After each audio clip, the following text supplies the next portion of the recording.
So it looks like AOC isn't beating those young Pelosi allegations anytime soon. Because during a recent interview with Tim Walz, Walz said that after they win this election, they're gonna put a gavel in the hand of AOC.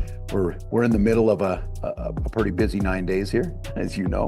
Yes, we are. We're going to win this election. We're going to make you put a gavel in your hand in the House. Now, for all my political casuals out there, that usually is a reference to the Speaker of the House, the position once held by Nancy Pelosi, a position that requires that you basically sell your soul to the party in order for you to be elected by your peers after being endorsed by the candidate or the president of your party at the time. And now it's all starting to make sense, isn't it? Because many AOC supporters this past year have been disgusted with her. At first, she was quiet about genocide. Then, after effectively being bullied on camera, she was finally able to say the word genocide. Then she got to the DNC convention and gave a speech lying, saying that the Biden administration and Kamala Harris's future administration would be working tirelessly to achieve a ceasefire. This was the same Democratic convention, people, where the Palestinians were denied an opportunity to speak.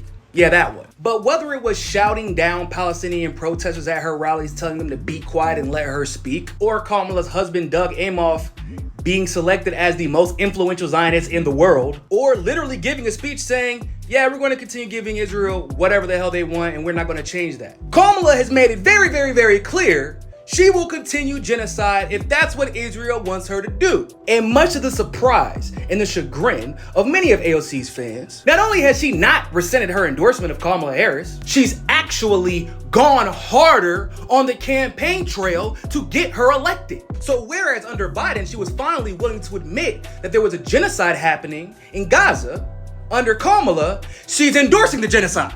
And now we know why.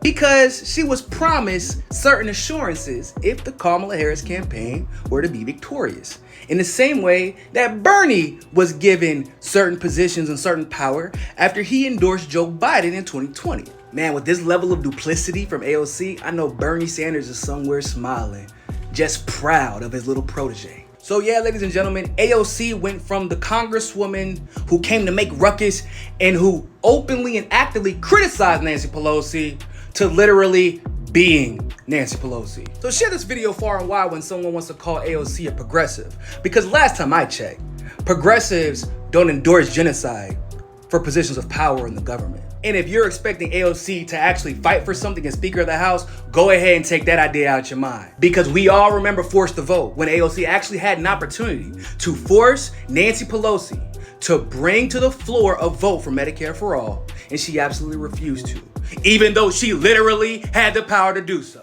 Which is why they would want her to be Speaker of the House. Because the Democratic Party loves nothing more than a controllable little puppet with a lot of Twitter followers and no brains and no integrity.